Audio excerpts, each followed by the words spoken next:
Joining us now is Democratic Congressman Eugene Vindman of Virginia. He is a member of the House Armed Services Committee. Welcome, Congressman. Good to have you back. Great to be here, Michael.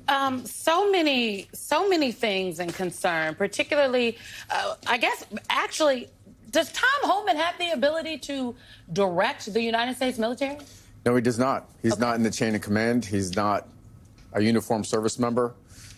He does not have that authority. Okay, I was confused. That was short and to the point. Short and to the point. Okay, so this, The Atlantic, they had a headline today called Trump's Un-American Parade. And this is some of the text. I'm going to read from it. According to reports, parachuters will land on the ellipse where Trump instructed rioters on January 6th to, quote, fight like hell and submit to him a folded American flag. All of this will occur on the president's birthday, which spurs the question of whether we're celebrating the country or the man who seeks to dominate it. Your response? Well, look, it is the Army's 250th birthday. I think we should celebrate it. It's a glorious, storied history. I celebrated this morning by actually running with the Chief of Staff of the Army and the Secretary of the Army through Arlington, which is a really solemn experience. And we should be celebrating that instead of President Trump's birthday. That's what he's made it about. He hasn't made it about the Army's birthday and the history and everything that the Army has done liberating Europe and concentration camps. He's made it about himself, and I think that's a shame, and it's a lost opportunity for the 250th birthday of the Army. I appreciate that thought, and I wish more will focus on what you just said, of what this really is about. 250 years of a storied journey for the men and women who donned that uniform and to stand on that wall to protect this great country.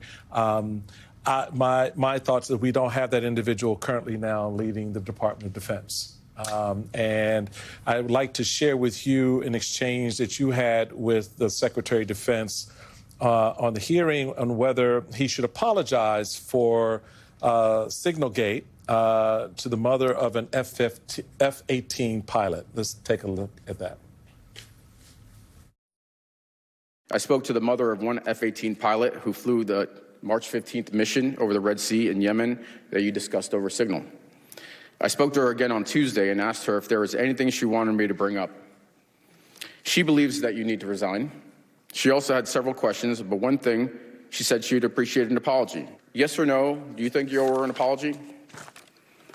Please make sure to let her know how grateful we are for the skill and heroism. We're talking about what you did and accountability. Are you going to apologize to the mother or not? I don't apologize for success. There it is. That's pretty shameful, isn't it? It's incredibly shameful. And my view of that, Congressman, is that that's the sum and substance of the man in the job. And as we are celebrating over the next few weeks and years, the men and women who carried the flag in the battle, wore the uniform for the country, men and women like yourself who leave military life, come into public service, whether some of the highest officers in the land or not. This is a time of reflection in many ways. And so you're asking that question wasn't just a question about one mother, but a lot of moms and a lot of families whose sons and daughters serve in harm's way. And that's the response from the Secretary of Defense.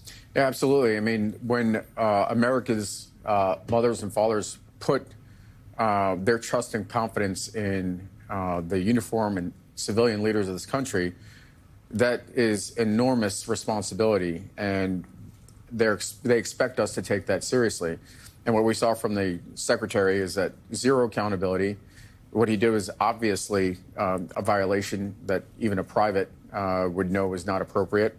That mother, her son could not tell her where the aircraft carrier Truman was, and the Secretary divulged that information, and now he refuses to apologize for that. That means he hasn't learned anything. And, you know, 5 minutes is not a long time, but in that 5 minutes, we were able to demonstrate not only that the Secretary lied to the committee meeting, that he hasn't learned anything in 4.5 months because he couldn't answer basic, simple questions on the Chinese fleet and how many ships are in the Chinese fleet, but also demonstrated his complete disregard for the family members and service members by refusing to take any responsibility, and shameful.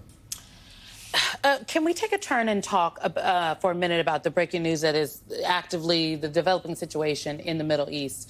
On Friday, the Israeli military launched a massive attack on Iran. They killed top military leaders, nuclear scientists, so on and so forth in Iran. And the Israeli government said that they will continue as necessary. Iran has now launched retaliatory missiles into Israel.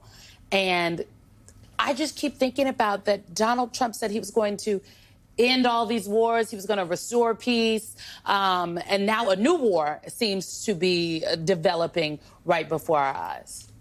Yeah, well, what you see is the world recognizing that we have a weak leader. He said he was going to end the war in 24 hours in Ukraine. He failed to do that.